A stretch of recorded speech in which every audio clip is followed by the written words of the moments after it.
اسی میں آپ کو ایک لاہوری کا قصہ سناؤں میں. کیا ہوا وہ مجھے خود انہوں نے بتایا. کہتے ہیں میری کسی عربی سے ہو گیا پھڈا. ٹیکسی ڈرائیور تھے وہ, اب عربی تو بڑے مضبوط ہوتے ہیں. کہہ رہے ہیں ہوا یہ ہے کہ اب جب پھڈا ہوا نا تو سعودی عربی نے مجھے ہلکا سا دھکا دیا, میں نے بہت زور سے جا کے میں گرا. یعنی اس نے ہلکا سا لگایا نا, کہہ رہے میں نے ایسا اپنے اوپر اس دھکے کو مسلط کیا جیسے اس نے مجھے رکھ کے چماٹ مارا ہے اتنا زور سے. کہتے ہیں میں خود بخود ہی فٹ پاتھ پہ رگڑ رہا ہوں تاکہ خراشیں آئیں, خون نکلے. ابے میں نے کہا یار میں گرا ہوں, اور میں ایسے جا کے نا وہ عربی بھی دیکھ رہے یار یہ تو میں نے یوں کیا ہے, میں نے اس کو ہو کیا گیا. کہہ رہے یوں گرا ہوں اور یوں کر کے نا خراشیں آ رہی ہیں, گھٹنے پہ چوٹ آ رہی ہے, یہ آ رہی ہے, قمیض پھٹ رہی ہے, شلوار پھٹ رہی ہے, پتہ نہیں کیا کیا جو اس سے بس میں تھا اس نے کر لیا. یہی ہوا, عربی اندر ہو گیا جیل میں. کہہ رہی ہے معافیاں مانگ مانگ کے اس نے جان چھڑائی ہے. مجھ سے بھائی معاف کر دے یار, آئندہ کسی لاہوری سے. جرمانہ بھی دیا اس نے عربی نے, جیل میں بھی گیا. وہ سعودی جو ہے نا کہہ رہا معافیا مانگ مانگ کے مجھے ترس آئے, چل جا. کیا یاد. تو ایک اور قصہ ہے یار, اب کیا کرے یار. ہمارے ایک جاننے والے تھے, اللہ ان کی مغفرت کرے, ان کی وہ بائک پہ کہیں جاتے ہوئے نا کسی کو ٹکر مار دی, اتنی زور سے ماری وہ بندہ نیچے گرا ہے, اس کا سر پھٹا, بے ہوش ہو گیا. ان کو لگا بیٹا میں آ گیا چوڑے میں. یہ کہتے ہیں میں گرا ہوں. اچھا ہوا یہ کہ ان کو نا لوگ 4 آدمی اٹھا کے لا رہے تھے, جاننے والے تھے, نام نہیں بتاؤں گا, بڑے نیک آدمی تھے, بس بیچاروں سے ایسی حرکت ہو گئی. تو 4 آدمی نا ہمارے ایک جاننے والے صاحب تھے, ان کو اٹھا کے لا رہے ہیں ان کے گھر پہ. میں نے دیکھا, میں نے کہا کیا ہو گیا. کہہ رہے ہاں مر رہا ہوں. اب 4 آدمی لا رہے ہیں یار, یہ تو مر رہے ہیں بھائی, سانسیں اکھڑ رہی ہیں ان کی, ایسے بنے ہوئے نا.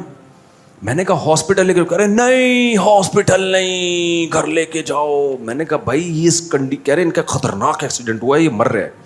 جو لوگ لے کر آئے نا ان کو اٹھا کے, یہیں یو پی موڑ سے, یو پی موڑ پہ ایکسیڈنٹ ہوا, یہ بائک پہ تھے اور چیخ رہے, ہاں ہو لگایا ہوا ہے انہوں نے. 4-6 آدمی اٹھا کے لا رہے ہیں ان کو. تو کہہ رہے ہیں یہ تو ہم نے تو بہت کوشش کی, ہسپتال جا ہی نہیں رہے. میں نے کہا نہیں ان کو ہاسپٹل لے کے جاؤ. مجھے ترس آ رہا ہے یار, مرمرا نہ جائے, پتہ نہیں اندرونی چوٹ ہے, باہر سے کچھ بھی نظر نہیں آ رہا تھا مجھے نا. میں نے کہا اندر کوئی پھیپڑا ویپڑا ہل گیا لگ رہا ہے. میں کہہ رہا ہوں بھائی ان کو لے کے جاؤ. کہہ رہا نہیں گھر لے کے جاؤ, مر رہا ہوں. ہاں گھر لے گئے ان کو. میں نے مجھے بڑا تھوڑی دیر میں جب معاملہ ٹھنڈا, وہ چلتے ہوئے آ رہے ہیں نا بڑے انجوائے. میں نے کہا بچ کے. کہہ رہے بھائی مسئلہ یہ ہوا ہے, غلطی میری تھی. صحیح ہے, بندہ گرا ہے, بے ہوش ہو گیا. میں نے کہا بیٹا گیا, اب پبلک نے کیا کرنا ہے, میری ہڈیاں توڑنی ہیں. تو میں اس سے زیادہ مظلوم بن گیا, ایسے چیخ رہا ہوں. پبلک آئی تھی ان کو مارنے کے لیے. کہہ رہے یار اتنے بندے پکڑ کے کوٹیں گے, میں تو کہہ رہے میں نے کہا ایسا بن جاؤ جیسے میں تو ویسے ہی مر رہا ہوں. یار کیا ایکٹنگ کی ہے اس بندے نے. بچ گئے, بچ گئے. پبلک اٹھ, نہ صرف یہ کہ مارا نہیں, باقاعدہ پبلک عزت کے ساتھ اٹھا کے گھر لے کر آئیے. یہ آپ کی امانت ہے, اس کو رکھیں آپ. میں بول رہا ہوں ہسپتال, کہہ رہے ہیں نہیں ہسپتال نہیں. ان کو پتا تھا بیٹا ہسپتال میں ڈاکٹروں نے کوٹنا ہے پکڑ کے. تو کہاں سے کہاں کس سے چلے گا یار. میں جرمنی میں تھا, میں نے 2 انگریزوں کا پھڈا دیکھا. 2 انگریزوں کا پھڈا دیکھا, دونوں لمبے چوڑے موٹے تازے, لڑ رہے ہیں, یہ ایسی یوں ہے, فلانا ہے, ڈمکانا ہے, اور لڑ رہے ہیں. مجھے آواز آ رہی, میں نے کہا یہ کیا ہو رہا ہے. اور دونوں کے ہاتھ میں ڈنڈے, گھما رہے ہیں لیکن جان کر کوشش کر رہے لگ نہ جائے اس کے. جیسے ایک گورے نے ڈنڈا گھمایا سر کے اوپر سے شوں کر کے, دوسرے لات گھمائی قریب سے, جیسے فلموں میں نہیں ہوتا, یہ لگے ہی نہیں. میں نے کہا یار اتنا لڑ رہے ہیں اور ڈنڈے بھی ہیں دونوں کے ہاتھ میں, ٹچ نہیں ہونے دے رہے. تو انہوں نے بتایا لا اتنا سخت ہے نا, کسی کا بھی ڈنڈا یا لات دوسرے کو ٹچ ہو گئی نا تو چوڑے میں آ گیا وہ. پولیس آ کے یہ نہیں دیکھے گی کس کی غلطی تھی, کون صحیح ہے کون غلط. پولیس کہے گی تمہارا ڈنڈا اس کے لگا ہے, ٹھیک ہے نا. اس کو پتا ہے چوڑے میں آؤں گا, میں پھنسوں گا. تو وہ لا اتنا سخت ہے, اب وہ منہ کے فائر مار رہے ہیں نا, میں تیرے یہ کر دوں گا انگلش میں, جرمن میں, انگلش میں نہیں, جرمن زبان میں یہ کر دوں گا, لیکن ہاتھ نہیں لگا رہے. ان کو پتا ہے یار سارا کیس ہمارے اگینسٹ ہو جائے گا. تو کہاں سے کہاں کس سے چلے گا یار. ابھی ہمارا سفر ہے نا, اب دیکھو کس سے پھر یاد آتے ہیں نا. یہ نا کچھ لوگ اپنے اوپر گھننے بنے ہوئے ہوتے ہیں, دوسری شادی کر کے اب پہلی بیوی کے سامنے ایسا بنے گا جیسے جادو ہوا ہوا ہے مجھ پہ, جن نے کرائی ہے میری دوسری شادی. گھننے بن جاتا ہے, وہ ترس کھا رہی ہوتی ہے, ہائے بیچارے کو کیا ہو گیا.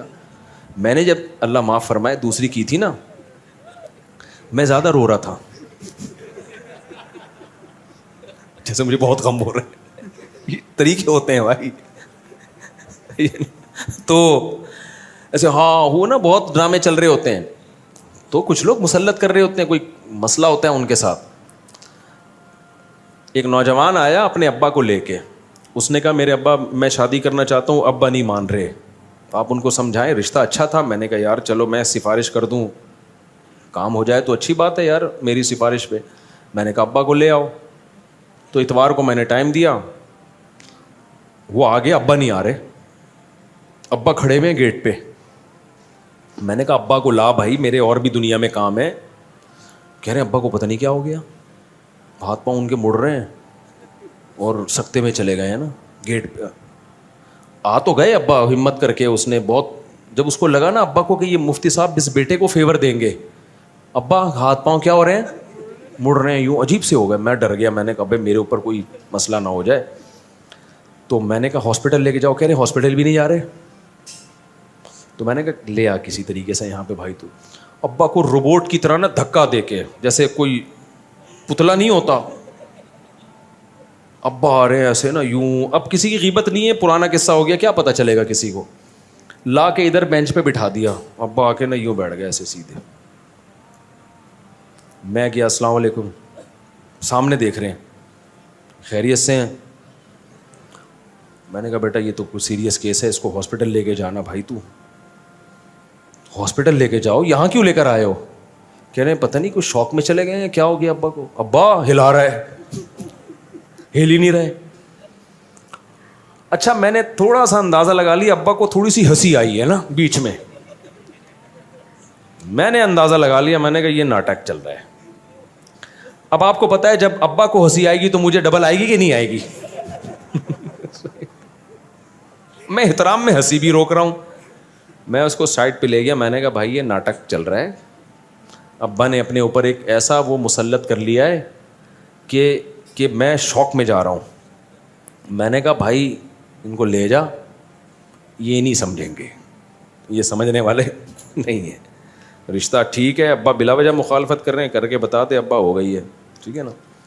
پھر سچی مچی کا ہوگا جو بھی ہوگا. ابھی ناٹک چل رہا ہے, ابھی کیا چل رہا ہے فل, کیونکہ اتنی دیر تک کوئی آدمی اس کنڈیشن میں ہو تو گر چکا ہوتا اب تک. وہ اتنی دیر تک تھوڑی اس کنڈیشن میں. میں نے کہا بھائی لے جائے. تو وہ بھی کہہ رہا ہے مفتی صاحب یہ ابا نے صحیح ناٹک کیا ہے یار, بات ہی نہیں کی نا, بیٹھے رہے ہیں, چلے گئے ایسے ہی. وہ پروگرام کیا ہو گیا, سارا کینسل. تو یہ بڑے ناٹک چلتے ہیں اس میں بھائی. اگر کسی لڑکی شادی پہلے سے کچھ اور وفات ہو جائے تو لڑکی کسی اور سے نکاح کر سکتی ہے. ہماری قوم میں لڑکی کو میت پر بلاتی ہے اور اس کے سر پر لال کپڑا ڈالتا ہے, اور لڑکی ان لوگوں کی ہو جاتی ہے. اگر میت پر نہ آئے تو لڑکی کسی بھی جگہ رشتہ, بھی ناجائز رسم ہے. جیسے ہی عورت کو شوہر کے انتقال کی خبر ہو, عورت پر لازم ہے فوراً شوہر کے گھر چلی جائے. کہیں بھی وہ گھر سے باہر نہیں نکل سکتی. 4 مہینے 10 دن وہ عدت کہاں گزارے گی, شوہر کے گھر میں. اس دوران وہ زینت اختیار نہیں کر سکتی. ہاں کوئی بیماری ہو, علاج کا مسئلہ ہو, ایک الگ بات ہے. تو پھر 4 مہینے 10 دن کے بعد وہ آزاد ہے, جہاں چاہے شادی کرے. وہ قرآن نے کہا لا تعضلوہن ان ینکحن ازواجہن, اب کسی کو اس کو شادی سے روکنے کی اجازت نہیں ہے. اچھا میرے بھائی, ہم رشتہ داروں کے یہاں جا رہے تھے, میں نے کپڑے استری نہ کیے اور کہا کہ ہمارے نبی کے کپڑوں پر تو پیمن لگے ہوتے تھے. یہ غلط بات کی آپ نے. ہمارے نبی صلی اللہ علیہ وسلم نے غربت کو خود اختیار کیا ہے, سمجھ رہے ہو. جب غربت کو اختیار کیا تو آپ کے پاس کپڑوں کے پیسے ہی نہیں ہوتے تھے, اور آپ کے تو اکاؤنٹوں میں ٹھیک ٹھاک پیسے پڑے ہوئے ہوتے ہیں, ابا کے جیب میں بھی ہوتے ہیں, آپ کی جیب میں بھی ہوتے ہیں. تو اس کی اسلام میں مثال نہیں ملتی کہ پیسہ ہو اور آپ اس کو استعمال نہ کرو. ایک صحابی کو نبی نے پراگندہ بالوں میں پھٹے پرانے کپڑوں میں دیکھا. آپ نے فرمایا کہ اللہ نے تمہیں پیسہ نہیں دیا کہ اپنے حالت کو درست کر لو. کہا کہ ہاں دیا ہے. آپ نے فرمایا ان اللہ یحب ان یرا اثر نعمتہ علی عبدہ, اللہ چاہتے ہیں کہ جب کوئی اللہ نے کسی کو مال دیا ہو تو اس کے لباس اور پوشاک سے نظر آنا چاہیے. تو اگر اللہ نے مال دیا تو پھر پھٹے پرانے کپڑے پہننے کی آپ کو اجازت نہیں ہے. ہمارے نبی کے پاس تو مال رہا ہی نہیں نا, صبح آیا تو شام ہونے سے پہلے سارا ہی نکال دیا. تو آپ کے پاس تو کپڑا خریدنے کے پیسے ہی نہیں ہوتے تھے, تو مجبوراً اسی کو پیمند لگا کے پہنتے تھے. آپ کے پاس تو پیسے ہیں, یا تو ایسا حوصلہ کر دو کہ سب صدقہ کر دو, 1 روپے بھی نہ چھوڑو. پھر جب کپڑے پھٹے تو نیا کپڑا خریدنے کا پیسہ ہی نہ ہو, پھر آپ پیمند لگاؤ گے تو اس پیمند کو سنت کہا جائے گا. جب تک پیسہ ہے آپ کے پاس تو وہ آپ کی لباس اور پوشاک سے نظر آنا چاہیے. ابھی میں نے بیان میں بتایا نا, سلیمان علیہ السلام کا وہ پیسہ تھا تو ان کے محل سے وہ پیسہ نظر آتا تھا. ایسا فرش بنایا VIP, انہوں نے پیمند زدہ کپڑے نہیں پہنے, وہ انہوں نے جنات کو بولا ہیرے جواہرات نکال کے لا سمندر سے, ٹھیک ہے نا, یہ والا ہیرا پرانا ہو گیا ہے, اپنے تاج میں دوسرا ہیرا لگانا ہے میں نے, یہ دیکھ دیکھ کے کیا ہو گیا ہے, یہ ملکہ سبا آ رہی ہے, تھوڑا الگ ٹائپ کے ہیرے چاہیے ہمیں. تو اس لیے میرے بھائی ملکہ سبا کو ایمان, تاکہ وہ آپ کے معجزے دیکھ کر ایمان لے آئے اور آپ کی سلطنت اور طاقت سے متاثر ہو. تو اس متاثر کرنے کے لیے انہوں نے کیسا پورے تخت کا عالی شان تیار کروایا. تو یہ جو آپ پھٹے پرانے کپڑے پہن کے جاتے ہو نا, آپ آ جاؤ, میں آپ کو ایک زکوٰۃ کی قمیص پڑی ہوئی ہے میرے پاس, وہ میں آپ کو دے دوں گا, تو پہن لینا. کہیں بھی شادی بیاہ میں جایا کرو پراپر ڈریس میں, ماں باپ کو اس سے خوشی ہوتی ہے, ماں باپ اپنے بچوں کو زینت میں دیکھنا چاہتے ہیں. تو اس لیے میں نوجوانوں کو کہتا ہوں ٹرینڈ کرانی ہے تو ابا اماں سے پوچھ کے کراؤ. اگر ابا اماں کو ٹرینڈ بری لگ رہی, بیوی کو تو مانتے ہیں, بعض دفعہ ابا اماں کو بھی ٹرینڈ بری لگ رہی ہوتی ہے. ہمارا بیٹا ہے, ہم لوگ مالدار لوگ ہیں, ہمارے ایک روایات ہیں. اور یہ ابھی ایک خاتون کا قصہ آیا, وہ ایک لڑکی عاشق ہو گئی, اچھی بڑی اونچے گھرانے کی لڑکی, عاشق ایک ایسے علاقے میں ہو گئی وہ ان کے اسٹینڈرڈ کا نہیں ہے. تو میں نے ماں کو سمجھایا کر دو شادی, لیکن ماں نے کہا بھائی ہمارا اسٹینڈرڈ نہیں ہے. تو میں نے بھی لڑکی کو سمجھایا کہ بیٹا آپ اپنے ماں باپ کی عزت کا بھی تو خیال کرو نا. تو ماں باپ کی بھی عزت کا تھوڑا بہت اسٹینڈرڈ اوپر نیچے ہوتی ہے. ایک لڑکی بہت بڑے کسی خاندان کی, وہ اچانک وہ کسی ایسے لڑکے پہ عاشق ہو جائے جو بیچارہ گندے نالے پہ رہتا ہو. میں اس کو برا نہیں کہہ رہا گندے نالے پہ, لیکن اسٹینڈرڈ کا تو فرق آ گیا نا. تو ماں باپ اپنے داماد سے کیسے ملائیں گے, بھائی یہ ہمارا داماد ہے ان سے ملیے, کہاں رہتا ہے, گندے نالے پہ رہتا ہے. تو ان کے لیے یہ ذلت کی بات ہوتی ہے. تو اس لیے میں نے ماں باپ اولاد کو چاہیے کہ اپنے ماں باپ کے بھی اسٹینڈرڈ کا خیال کرے. ہاں اتنا زیادہ فرق نہیں آ رہا, نارمل ہے, تو پھر ماں باپ کو روکنے کی اجازت نہیں ہے. تبھی کہتے ہیں نا لڑکی کفو میں نکاح کر رہی ہے تو پھر ماں باپ کو روکنے کی اجازت نہیں ہے. غیر کفو میں کر رہی ہے تو پھر حق ہے, ان کو روک سکتے ہیں وہ, کیونکہ وہ کہتے ہیں ہمارے جوڑ کا نہیں ہے. تو اس سے ماں باپ کی بھی عزت خراب ہوتی ہے. تو اصلاح, ماں باپ چاہتے ہیں ہمارے بچوں کی ڈریسنگ اچھی ہو, تو ماں باپ کو خوش کرنے کے لیے اچھے کپڑے پہن کے جایا کرو تاکہ دیکھنے میں اچھے لگو. تو اس سے ماں باپ خوش ہوتے ہیں, تو اس پہ ثواب ملے گا آپ کو. یہ پیون زدہ کپڑے نہیں پہنو. حضرت عمر نے خلافت کے دور میں مفتیوں کو مسئلہ بتانے اور حدیث بیان کرنے پر پابندی کیوں لگائی تھی؟ کہیں بھی نہیں لگائی تھی. حضرت عمر نے تو خود لوگ متعین کیے تھے مختلف علاقوں میں کہ اس علاقے کے یہ مفتی ہیں, اس علاقے کے یہ مفتی ہیں. ہر آدمی کو ریسرچ پیپر شائع کرنے کی اجازت نہیں تھی. کوفہ میں عبداللہ بن مسعود کو حضرت عمر نے باقاعدہ مفتی بنا کے بھیجا تھا کہ وہاں آپ لوگوں کو مسائل بتائیں گے. صحابہ کے دور میں گنے چنے مفتی تھے, اور آج پتھر اٹھاؤ ہر آدمی مفتی ہے. گنے چنے مفتی تھے, باقی صحابہ بھی انہی کو فالو کرتے تھے. سمجھتے ہو؟ بخاری کی حدیث 4108 ہے کہ حضرت امیر معاویہ نے حضرت ابن عمر سے کہا کہ میں تیرے والد سے زیادہ خلافت کا حقدار ہوں. حالانکہ خلفائے راشدین تو نبی پہلے ہی چاروں بتا چکے ہیں. پوری مجھے دیکھ کے عربی عبارت کیا ہے, یہ تو سب کی عربی میں ہے, یہ اردو میں تھوڑی ہیں یہ. تو میں اس کو دیکھوں گا کہ حضرت معاویہ رضی اللہ تعالیٰ عنہ کے کیا الفاظ تھے. حضرت معاویہ خلفائے راشدین کو اپنے سے بہتر سمجھتے تھے, یہ تو کنفرم ہے. کہیں بھی حضرت معاویہ سے خلفائے راشدین کی توہین منقول نہیں ہے. باقی اس کا کیا جواب ہے یہ میں پہلے اصل کتاب میں دیکھوں گا تو مجھے پتہ چلے گا سیاق و سباق میں بات کیا ہو رہی ہے. اکابر انجینئر نے علماء اکابرین کا واقعہ بتایا ہے. کتاب تذکرۃ الرشید سے حوالہ بھی دیا ہے کہ حضرت رشید احمد گنگوہی اور حضرت قاسم نانوتوی لیٹے ہوئے تھے, ایک دوسرے کے سینے پہ ہاتھ پھیرا تو انہوں نے کہا میاں لوگ کیا کہیں گے؟ تو جواب دیا کہ کہنے دو. تو دونوں ہم جس پرستی ہم کر رہے تھے معاذ اللہ. دیکھو انجینئر کا ہو گیا دماغ خراب, اور انجینئر کی ایک ویڈیو شائع ہوئی ہے, اس کے پتہ چلتا ہے کہ کون کیا کر رہا تھا. پرانی ویڈیو ہے اس کی, آپ دیکھ لیں, وہ میں کیا بولوں, ہمیں تو یہ باتیں کرتے ہوئے بھی برا لگتا ہے. میں نہیں کہہ رہا کہ وہ ہم جس طرح پرستی کر رہا تھا, میں ایسا الزام نہیں لگا رہا. تو کچھ لوگوں نے شائع کی ہے یہ جو واقعے سے جتنی غلط فہمی ہو رہی ہے نا, انجینئر کی اس ویڈیو سے اس سے زیادہ غلط فہمی ہوگی اور انجینئر پہ الزام لگے گا, لیکن ہم اس کی تعویل کرتے ہیں. سمجھ رہے ہو؟ میں ایک بات کہتا ہوں, اگر یہ دونوں معاذ اللہ ہم جس پرستی کر رہے ہوتے, دونوں بڑی عمر کے لوگ, بڑی بڑی داڑیاں, تو کیا نقل کفر نباشت, اور کیونکہ اس نے خود یہ بحث اٹھا دی ہے نا, تو ہمیں تو شرم آ رہی ہے یہ بحث یہاں اس صفائیاں بیان کرتے ہوئے بھی. تو کیا لڑکوں کی کمی تھی اس زمانے میں؟ ہم جس طرح پرستی کرنے والا کیا اتنی بڑی بڑی داڑیوں والے آدمی کو تلاش کرتا ہے اس کام کے لیے, اور پھر وہ یہ کر کے کتاب میں لکھیں گے بھی ہے بھائی.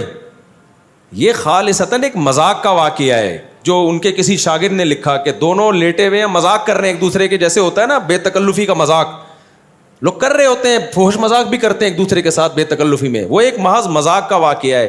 لکھنے والے کا مقصد یہ تھے کہ اتنے فری تھے کہ اس قسم کے فحش مذاق بھی آپس میں کر لیا کرتے تھے. اب لکھنے والے کی غلطی یہ ہے کہ یار اگر کوئی آپس میں اتنا بے تکلف ہے, اس طرح کا مذاق کر بھی رہا ہے, تو اس کو کتاب کی زینت بنانا بنتا نہیں ہے. وہ بے وقوف نے اس کو کتاب کی زینت بنا دی ہے. تو اس پہ یہ اعتراض بنتا ہے کہ یار اگر اس طرح کا کوئی مذاق کسی کے ساتھ کر بھی رہا ہے, میاں لوگ کیا کہیں گے, یہ مذاق ہے, تو اس کو کتاب میں لکھنے کی ضرورت نہیں ہے. لوگ کر رہے ہوتے ہیں, ایک دوست بھی ایک دوسرے سے مذاق کر رہے ہوتے ہیں, آج تو بڑا کہتے ہیں نا, بڑا آج تو بڑا چمکتا ہوا لگ رہا ہے, کاش تو لڑکی ہوتا میں تجھ سے شادی کرتا, یہ کہہ رہے ہوتے ہیں نا لوگ. یہ دوست احباب آپس میں مذاق کرتے ہیں, لیکن یہ مذاق ایسا نہیں ہوتا بیٹھ کے کتاب میں لکھ دو کہ حضرت جی فلاں موقع پہ فلاں کو یہ فرما رہے تھے. تو لکھنے والے کی یہ غلطی ہے کہ اس نے اس مذاق کے واقعے کو, بے تکلفی کے واقعے کو کتاب کی زینت بنا دیا. انجینئر کیا کچھ سڑا ہوا دماغ ہے, اس کے ہمیشہ اس سے گوبر ہی نکلتا ہے, منہ سے بھی گوبر. بعض لوگوں کے گوبر کا ایک خاص راستہ اللہ نے بنایا ہے, وہیں سے نکلے گا, لیکن کچھ لوگ ایسے ہیں کہ ان کے لیے وہ راستہ چھوٹا پڑ گیا تو منہ سے بھی گوبر نکلتا ہے. تو انجینئر اگر یہ اعتراض کرتا نا کہ ان کے مریدوں میں عقل نہیں تھی, ایک نجی واقعہ, محفل کا مذاق کا واقعہ کتاب میں لکھ دیا, تو ہم اس کو سپورٹ کرتے کہ واقعی صحیح کہہ رہا ہے. یار ایک بے تکلفی کا واقعہ تھا, کتاب میں لکھنے کی کیا ضرورت تھی؟ لیکن انجینئر کے چونکہ دونوں راستوں سے گوں ہی ہمیشہ نکلتا ہے, تو منہ کی بواسیر کہتے ہیں نا, تو اس نے فوراً اس پہ کہہ کے لونڈے بازی کر رہے تھے معاذ اللہ. تو خدا کے غضب سے ڈر. رشید احمد گنگوہی کے تقوی کے واقعات اگر میں تجھے سنانا شروع کر دوں تو بے ہوش ہو جائے گا, تو ان کی خاک کے برابر بھی نہیں ہے. قاسم نانوتوی رحمۃ, یہ مدرسوں کی بنیاد, پوری دنیا میں اللہ نے کام لیا. آج پوری دنیا میں امام حرم کا بھی بیان یوٹیوب پہ موجود ہے, اور میں تو دنیا گھوم کے آیا ہوں. مولانا طارق مل صاحب پوری دنیا گھومے ہیں. پوری دنیا میں آپ کو مدرسہ ملے گا نا, اس کے تانے بانے علماء دیوبند اور مولانا قاسم نانوتوی سے جا کے ملیں گے. اگر خدا نخواستہ وہ یہ ہوتے, اتنی اللہ ان کے عقیدت لوگوں کے دلوں میں بٹھاتا, ان کے شاگرد اتنی بڑی بڑی قربانیاں دیتے. تو ایک مذاق کا واقعہ, دو بوڑھے لیٹے ہوئے ہیں اور ایسے فری ہو رہے ہیں ایک دوسرے سے, مذاق کر رہے ہیں, تو بے وقوف کسی نے اس مذاق کو کتاب کی زینت بنا دیا. تو اسے نہیں پتا تھا منہ کی بواسیر بھی ہے بہت سے لوگوں کو, وہ بیٹھ کے اسی کو کیش کرائیں گے. تو انجینئر کو خدا کے عذاب سے ڈرنا چاہیے, جو لوگوں کی اس طرح سے عزتیں اچھالتا ہے, دنیا میں لازمی ذلیل ہوتا ہے وہ. تو اس کو چاہیے کہ تو سچی مچی میں نہ پکڑا جائے کہیں, صحیح ہے نا. میں الزام نہیں لگا رہا انجینئر پہ کہ وہ یہ حرکتیں کرتا ہے, نہیں کرتا ہوگا, ہم اچھا گمان رکھتے ہیں, لیکن جب کوئی کسی کا اس طرح سے مذاق اڑاتا ہے تو اللہ اس کو اس جرم میں مبتلا کرتے ہیں. اور اس کی ویڈیوز پڑی ہوئی ہیں, ہم تو پھر اس کی بھی تعویل کر رہے ہیں. نہیں کہہ رہا کہ یہ غلط حرکتیں کر رہا ہے, لیکن کسی نے بنایا یہی واقعہ کہ یہ میاں کیا کر رہے ہو, اس کو دیکھو اور اس سے پوچھو میاں تم کیا کر رہے ہو یہاں پہ. تو وہ ویڈیو تو ہم نے وائرل بھی نہیں کی. میں نہیں کہہ رہا اس میں کوئی غلط حرکت کر رہا ہے, لیکن آپ وہ ویڈیو دیکھو گے تو آپ کو پتا چلے گا جو دوسرے پہ الزام لگا رہا ہے نا, اس سے زیادہ خود اس کے اوپر انگلی اٹھ سکتی ہے. سمجھتے ہو کہ نہیں سمجھتے؟ تو میرے اس بیان کے ساتھ کوئی وہ ویڈیو چلا دے, لیکن نہ چلائے اچھا ہے. ہم تو نہیں چاہتے کہ ایسی گند سوسائٹی میں پھیلے, لیکن یہ بہت زیادہ فری ہو رہا ہے, یہ بہت بکواس کر رہا ہے. اتنے بڑے بڑے داڑھیوں والے آدمی یار, جن کے ہزاروں مرید ہوں, لاکھوں دنیا ان پہ عاشق ہو, اور پوری دنیا میں انہوں نے دین کا کام کیا, وہ ایک بے تکلفی کا ایک مذاق کر رہے ہیں. تو ٹھیک ہے, یہ مذاق نہیں کرنا چاہیے ان کو, اس لیول کا مذاق نہیں کرنا چاہیے, یہ بھی نصیحت کی جا سکتی ہے. اور اگر کر لیا ہے تو لکھنا نہیں چاہیے, یہ بھی نصیحت کی جا سکتی ہے. یہ نہیں کہ ان کو لونڈے باز کہا جائے معاذ اللہ. لڑکوں کا, وہ لڑکے کرنا ہوتا تو اتنے بڑے بڑے بڈھوں کے ساتھ بستر پہ نہیں لیٹے ہوئے ہوتے وہ. تو اس کو ہو گئی ہے منہ کی بواسیر, سمجھ رہے ہو. وہی بات ہو گئی نا, مرزا غلام احمد قادیانی کا مناظرہ, اس کے کسی مرید کا مناظرہ ہو رہا تھا عطا اللہ شاہ بخاری کے ساتھ رحمۃ اللہ علیہ. تو عطا اللہ شاہ بخاری رحمۃ اللہ علیہ نا, تو وہ دلائل دے رہے تھے کہ حضرت عیسیٰ علیہ السلام تو ماں کے پیٹ جو پیدا ہوئے تو ماں کی گود میں بولے ہیں. تم کہتے ہو کہ یہ مرزا غلام احمد قادیانی عیسیٰ ہے, تو یہ تو ماں کی گود میں نہیں بولا. تو قادیانی نے بولا کہ اس کی کتابوں سے دکھایا کہ مرزا نے دعویٰ کیا کہ میں ماں کے پیٹ میں ہی بولتا تھا. حضرت عیسیٰ ابن مریم تو ماں کی گود میں بولے, میں کہاں بولتا تھا؟ ماں کے پیٹ میں ہی. تو جب اس قادیانی نے یہ بولا نا, تو عطا اللہ شاہ بخاری نے کہا کہ ماشاء اللہ, ماں کے پیٹ میں جب بولتے تھے تو راستے تو دو ہیں جہاں سے آواز آتی ہوگی, دو ہی ٹوٹل راستے ہیں جہاں سے آواز آتی ہوگی. اگر یہاں سے آواز آئے گی تو کیا پتہ چلے گا کہ ماں بول رہی ہے یا بچہ بول رہا ہے؟ بھائی اگر وہ بچہ جب ماں کے پیٹ میں بولے گا آواز یہاں سے آئے گی, تو کیا پتہ چل رہا تھا کہ ماں بول رہی ہے یا, کیونکہ جب یہاں سے آواز آتی ہے تو ہم سمجھتے ہیں وہ بندہ بول رہا ہے, تو ایک ہی جگہ رہ گئی تو وہاں سے آواز آتی تھی ان کی. اللہ نا باطل کو پنپنے نہیں دیتے ہیں, ذلیل ہو گیا وہاں پہ. تو انجینئر کو چاہیے کہ تھوڑا لمٹ کراس مت کرے. رشید احمد گنگوہی, مولانا قاسم نانوتوی ہمارے بزرگوں میں سے, آج ہمارے سر پہ پگڑی ہے, ہمیں جو ٹوٹی پھوٹی اللہ دین کی خدمت کی توفیق دے رہا ہے, ان اکابر کے شاگردوں کی جوتیاں سیدھی کرنے کی وجہ سے دے رہا ہے. اور ہم نے ان اکابر کے شاگردوں کا تقویٰ دیکھا ہے, سمجھ رہے ہو. رشید احمد گنگوہی رحمۃ اللہ علیہ, میرے پردادا بیعت تھے رشید احمد گنگوہی سے, میرے پردادا, میری دادی ان کا تقویٰ بتاتی تھی میرے پردادا کا. میرے جو دادی جو تھی نا ان کا تقویٰ بتاتی تھیں, جو بیعت تھے نا میرے پردادا رشید احمد گنگوہی سے. تہجد میں 5 پارے پڑھنے کا معمول تھا ان کا, اور بہت زیادہ ذکر اللہ کیا کرتے تھے. تو ہم نے ان اکابر کے شاگردوں کو دیکھا ہے. میرے والد صاحب پھر ظاہر ہے میرے دادا کی اولاد تھے, ان میں ہمیں تقویٰ نظر آیا. تو ہمارا تو نسب والا سلسلہ ان اکابر کے سے روحانی تعلق سے جا کے ملتا ہے. تو ہم نے تو اپنے, میرے نانا بیعت تھے, میری دادی بھی بیعت تھی مولانا عبد الرحیم رائے پوری رحمۃ اللہ علیہ سے, وہ بھی انہی کے سلسلے کے تھے. تو ہم نے اپنی دادی کا تقویٰ اپنی آنکھوں سے دیکھا ہے, کیسے نوافل روزے رکھنا, تلاوت, نماز, طہارت. تو بھائی تم ہمیں نہیں ورغلا سکتے. ہمارا علم مشاہدے پر مبنی علم ہے, تمہارا علم جو ہے نا کتابوں کو دائیں بائیں کرنے والا علم ہے. ہمیں کہتے ہیں قبر پرست, علماء دیوبند قبر پرست. میرے تو باپ دادوں میں جو سارے علماء دیوبند کے شاگرد تھے, کوئی ایک بھی ہمیں قبر پرست, اگر وہ قبر پرست ہوتے تو کوئی ایک تو نظر آتا نا. ہمارے والد صاحب نے تو کبھی تعویذ گنڈے بھی نہیں رکھے, کچھ بھی نہیں, کیونکہ علماء دیوبند سے تعلق تھا. میری دادی جو تھی نا تیجے کے کھانے کبھی نہیں کھاتی تھی, مردوں کے کھانے, کیونکہ علماء دیوبند سے تعلق تھا. کبھی نہیں کھائے انہوں نے میت کا کھانا. کوئی رشتہ داروں میں بھی کوئی ہو گیا نا میت کا, کہہ رہی یہ میت کے کھانے تو ہمارے حلق میں اترتے ہی نہیں ہیں. تو ہم نے تو ان کے جو اثرات ہیں اپنی آنکھوں سے, یہ تبلیغی جماعت پوری علماء دیوبند کا ایک شاہکار ہے, انہی کے اثرات ہیں. تو کسی کے اثرات کو دیکھ کے اندازہ لگایا جاتا ہے اس کے اکابر کیسے ہوں گے. تو آؤ ہم سے ہمارے عقیدے پوچھو, ہم بتائیں گے آپ کو, تو آپ کو لگے گا کہ خاندانی عقیدے ہیں, یہی ہیں عین اسلام, ٹھیک ہے نا.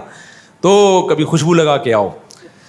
تو انجینئر کو ہے منہ کی بواسیر, اس کے ہر جگہ سے گند ہی نکلتا ہے, کبھی منہ سے کوئی اچھی بات سننے کو نہیں ملے گی, ہر وقت کیڑے نکالتا رہے گا. اس نے یہ لکھا, اس نے یہ لکھا, تو آیا بھائی دنیا میں اکیلا تو جائے گا جنت میں, باقی سارے کیا کریں گے.